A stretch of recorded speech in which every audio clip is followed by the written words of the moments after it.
The night was as dark as the abyss, cloaking the world in an inky shroud that swallowed every glimmer of light. I gripped the steering wheel tightly, my knuckles turning white against the leather. The sound of rain against the windshield created a dissonant symphony that filled the car with an eerie ambience. I glanced at the clock. It was almost midnight. I cursed myself for agreeing to this ill-fated trip, but there was no turning back now. The road stretched out ahead, a narrow ribbon of asphalt cutting through the dense forest on either side. The trees loomed like silent sentinels, their twisted branches clawing at the sky. The occasional flash of lightning illuminated the surroundings, revealing fleeting glimpses of the sinister world beyond my headlights. Each flash painted a vivid picture of the isolation that surrounded me. My heartbeat quickened as I thought about the stories I'd heard. Tales of drivers who had ventured onto this road, only to disappear without a trace. Whispers of malevolent spirits and vengeful ghosts that haunted those who dared to travel here at night. I had scoffed at these legends, dismissing them as nothing more than the fevered imaginations of the superstitious. But now, as the rain battered my car and the wind howled through the trees, doubt gnawed at the edges of my confidence. My phone's GPS signal was as lost as I felt.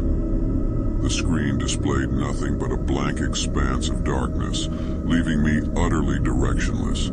I couldn't help but feel a sense of unease, a gnawing fear that I was no longer in control of my own destiny. The road seemed to stretch on forever, its twists and turns blurring together in a disorienting haze. Suddenly, a figure darted across the road ahead, illuminated by a flash of lightning. My heart leapt into my throat, and I slammed on the brakes, sending the car skidding to a halt. My breath came in ragged gasps as I stared into the void, heart pounding. There was nothing there, just the relentless rain and the encroaching darkness. Get a grip, I muttered to myself, trying to shake off the paranoia that was taking hold of my mind. My hands trembled as I put the car back into gear, the engine roaring to life as I accelerated cautiously. But as the rain continued to fall, it seemed to create a wall of distortion that played tricks on my senses. Minutes turned into hours, or at least that's how it felt. Time seemed to lose all meaning as I navigated the winding road, my thoughts spiraling into a whirlpool of anxiety. I had no choice but to press on, to find my way out of this nightmarish maze. But with each passing mile, a sense of dread settled over me like a suffocating blanket. And then, out of nowhere, a figure appeared in the middle of the road. My heart lurched as I slammed on the brakes once again, the tires screeching against the wet pavement. The figure stood there, unmoving, its outline distorted by the rain. I could barely make out its features, a face obscured by shadows, eyes that seemed to burn with an otherworldly intensity.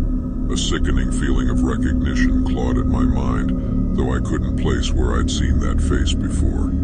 Panic surged through my veins as I fumbled for my phone, fingers trembling as I dialed 911. But as the call connected, all I heard was static, a cacophony of distorted voices that sent a chill down my spine. The figure was gone, vanished into the night as if it had never been there at all.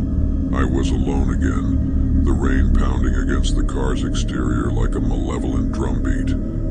I realized then that I was not alone on this road. Something was out there, something that defied explanation, a force beyond the realm of reason. With a trembling hand, I turned the key in the ignition, praying that the engine would respond. The car sputtered to life and I hit the gas, my eyes fixed on the road ahead. I had to get out of here to escape the clutches of whatever malevolence lingered in the shadows. As I drove, the rain began to taper off, and the darkness seemed to lift ever so slightly. I dared to hope that I was finally emerging from the nightmare that had ensnared me. But just as that hope blossomed, I realized that the road had led me back to where I had started, an impossible loop that defied all logic. My heart sank as I stared at the road ahead, the truth settling over me like a death shroud. I was trapped, caught in a never-ending cycle of fear and uncertainty. The legends were true, the stories were real. I was just another lost soul, condemned to drive this forsaken road for eternity. And as the rain continued to fall and the night stretched on into infinity, I couldn't help but wonder if anyone would ever find me, if anyone would ever know what had become.